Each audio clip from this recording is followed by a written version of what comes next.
Be prepared. Something is shifting beneath your feet right now. And if you miss this, you won't just lose an opportunity. You'll walk straight into a spiritual ambush, blindfolded and unprepared. This is not a forecast. This is your final alert. Because what's unfolding on July 24th isn't just another new moon. It's an invisible recalibration, a metaphysical trapdoor that silently opens beneath those too distracted to notice. And once you fall in, there's no climbing back out the same way. Most people are staring up at the sky, waiting for fireworks. But this moon, it doesn't make noise. It erases it. It removes the light, the reflection, the clues. And in that vacuum, the most dangerous decisions feel like alignment. This portal is not poetic, it's surgical. It's not a vibe, it's a violation of all your fake coping strategies. If you don't get silent, the noise will rewrite your future. Not everything invisible is harmless. Radiation is silent too. Imagine standing in a room where the walls are slowly closing in, but because it's quiet, you keep scrolling, you keep talking, you keep saying yes to what should have been released 3 cycles ago. And by the time you feel the pressure, it's already too late. If you feel this in your bones, if your instincts are screaming without sound, drop the number 777 in the comments to let the algorithm know you're not sleeping on this. Like this video and subscribe to help spread this urgent message before this window seals shut with you, still inside the wrong story. Because this isn't just a moon. It's a mirror that refuses to show you your own face until you've burned away the masks you didn't know you were wearing, and the clock is already ticking. So now let me show you exactly what this portal means and why isolation isn't a luxury. It's the only way out. Number 1, avoiding the karma of others' chaos. The moment this portal opens, you are no longer just walking through time. You're walking through a field of invisible frequencies, and some of them don't belong to you. That's why isolation isn't optional during this new moon. It's not about going off-grid to feel zen, it's about survival. Because if you're around the wrong people, even their unspoken chaos becomes a weight on your soul. Their confusion gets uploaded into your system. Their trauma, their noise, their stuck loops, all of it can hijack your trajectory without you even realizing it. This moon doesn't offer mirrors. It offers a blackout. And in that blackout, energy leaks everywhere. People start projecting, unraveling, oversharing, spiraling. And if you're standing too close, you become the sponge. You start thinking their panic is your intuition. You start believing their fear is your sign to stop. You get coated with emotions that never belonged to you in the first place. It's not obvious. It's energetic. It's like standing near a fire and smelling like smoke, even if you never lit the match. You might be wondering, but what if I don't have the luxury to isolate? What if I live with people? What if I work around noise? You don't have to vanish, but you do have to energetically close the door. Be unavailable in spirit. Don't pick up what wasn't meant for you. Don't engage with drama disguised as conversation. Keep your field sealed like a vault. This reset only activates if your frequency is yours, and only yours. Think of this moment like a system update. You wouldn't install a new operating system while malware is still running in the background. So why would you receive divine downloads while someone else's breakdown is playing in your energy field? Right now, the cost of connection is too high. Stay sealed, stay sovereign, stay silent. Number 2, the blackout effect, why you can't trust your senses. What you're feeling right now might be lying to you, and that's the trap. This new moon doesn't just dim the sky, it scrambles your inner compass. Welcome to the blackout effect, where the moon withdraws its reflection and leaves your instincts wandering in the dark. And here's the most dangerous part. It feels real. You'll think it's intuition, you'll swear it's clarity, but what you're really sensing could be someone else's echo, or worse, your own fear, amplified in a void. During full moons, the light bounces back. You get contrast, reflection, truth. But during this phase, the mirror is gone. There's no bounce, no confirmation. So the decisions you normally trust, your gut pulls, your intuitive hits, that knowing feeling, are all drifting without an anchor. You might feel a sudden surge of certainty, like you need to act. Message that person, make that choice, declare that truth. But what if that urge isn't guidance? What if it's interference? Like hearing a radio station, but you're actually tuned to static that sounds like music. That's what this moon does. It disguises emotional noise as divine signals. Stillness isn't always clarity. Sometimes it's just silence filled with distorted residue. If you feel empty, numb, or lost right now, it might not be sadness. It might be sacred stillness that hasn't yet revealed its meaning. You can't interpret what hasn't fully formed. So pause. Don't label anything. Don't chase the first feeling, because right now you're not seeing what is. You're only noticing what's been taken away. Number 3, the 72-hour window. Presence over action.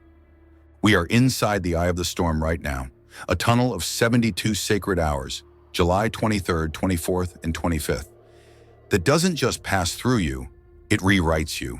This isn't some cosmic Instagram post about a fresh start. This is a recalibration window that either launches your soul forward or cages it inside loops you didn't even realize you were still living in. By the time most people understand they were supposed to align with it, it's already sealed.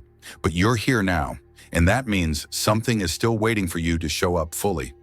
This portal is alive, and it's not waiting on your to-do list.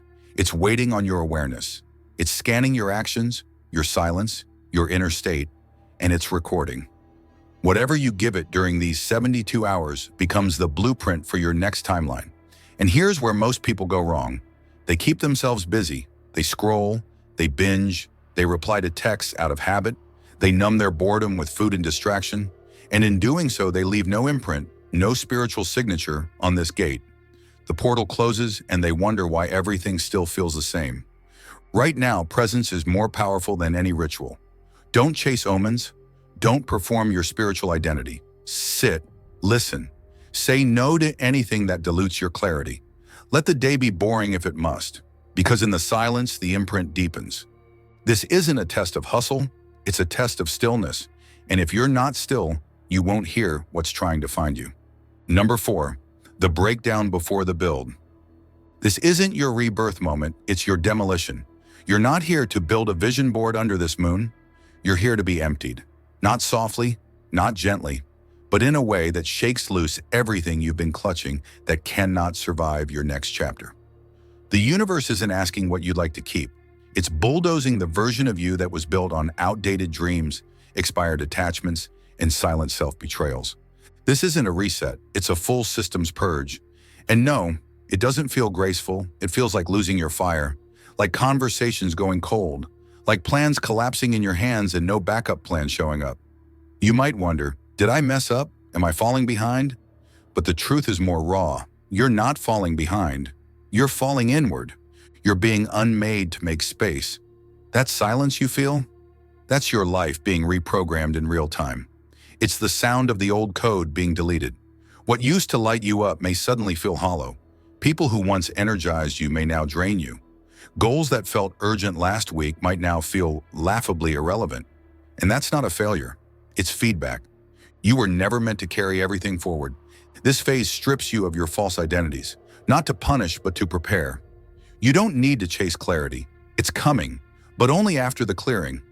If you feel like everything is slipping, maybe it's because your grip is being loosened on purpose, not to take everything away, but to finally free your hands for something you didn't even know was possible. Number 5, physical and emotional signs of the shift. Your body knows before your mind does. That sudden stillness, the weird cravings, the restless pacing at 3 a.m., it's not just you being off, it's your nervous system syncing with something the conscious mind can't name yet. When the new moon hits like this, it doesn't whisper wisdom. It scrambles your system to shake out what no longer fits. This is spiritual maintenance disguised as malfunction. You might notice you're eating less or too much. Sleep feels like a roulette wheel. One night you're wired, the next you can't keep your eyes open past dusk. You could walk through an entire day, saying the right words, wearing the right face, but deep down feel like you're floating outside your own body. That's not disassociation. That's your frequency detaching from the version of you that's being archived. You're not meant to be grounded right now. You're meant to be repositioned. The pacing, the sighs, the phone checks with no purpose, they're symptoms of a timeline shifting beneath you. Your body senses the quake before the mind can see the cracks. Don't override these signals. Don't label them as laziness, depression, or burnout. This isn't dysfunction. It's sacred digestion. Your system is processing what words can't reach. Right now, solitude is the prescription. Not the peaceful kind, the raw kind. the kind where no one's watching. Because this shift, it doesn't survive observation. It evaporates under validation. This moon is stripping you back in silence so that something unshakably real can take your place. Let it. Let it be uncomfortable, weird, still. That's how you know it's real. Number 6, the knock of disruption. Pay attention. The message won't always come in words. It might arrive as a disruption. A flicker of light in a still room. A sudden knock, no one at the door. A chill down your spine that makes no logical sense. This is how the universe speaks when the portal is open and raw. It doesn't send emails or affirmations. It sends static, interference, disturbance. Not because it's broken, but because clarity often arrives in friction, not harmony. You might feel pulled to revisit an old journal, stare at a forgotten corner of your room, or randomly remember a name you haven't thought of in years. That's not coincidence. That's a signal disguised as distraction. The new moon isn't polite. It doesn't show up with a gentle glow. It breaks your rhythm. It tilts the moment sideways so you'll notice. And that's your only job right now. Not to interpret, not to explain, but to notice. Most people miss these moments because they expect the divine to arrive dressed in certainty.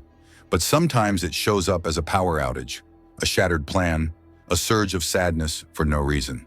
And you'll be tempted to dismiss it, label it, suppress it. Don't. Let the knock echo. Let it bend your timeline for just a second, because what feels like a disturbance might actually be the door. Stay. Don't distract yourself. Don't soothe it away. Let the discomfort sharpen your awareness, because when the real message comes through, it won't be a thought. It'll be a full body recognition. You'll know. Number 7, the true self emerges in the dark. The self you show the world, the one that smiles when it's exhausted, agrees to avoid tension, and says, "I'm fine," while silently crumbling, is not your true self. It's a role, a well-rehearsed mask you've worn for so long. You may have forgotten it's not your face. But this moon, this particular new moon, it doesn't want that version of you. It wants the one that's been hiding, the one you haven't even met fully yet. See, your real self doesn't need to explain. It doesn't seek applause. It doesn't shrink to keep others comfortable. And it cannot exist in performance mode. That version only reveals itself when everything external is stripped away, when the room is empty, when the noise dies down, and when there's no one left to impress or please. That's solitude. Not the kind that feels peaceful, but the kind that feels raw, honest, confronting. And right now, that's what's happening. You're being peeled, thought by thought, identity by identity. What once felt like friendships now feels like echoes. What used to excite you now feels flat. Even your own goals and dreams might feel disconnected. It's not because something's wrong, it's because something real is trying to surface. Something that doesn't wear your mask. This portal isn't about adding more. It's about removing what was never you to begin with. Let it all fall away, because what's left isn't weakness, it's truth. And when the performance ends, the real you will finally get a chance to breathe. To wrap this up, I want you to really sit with what this portal is revealing.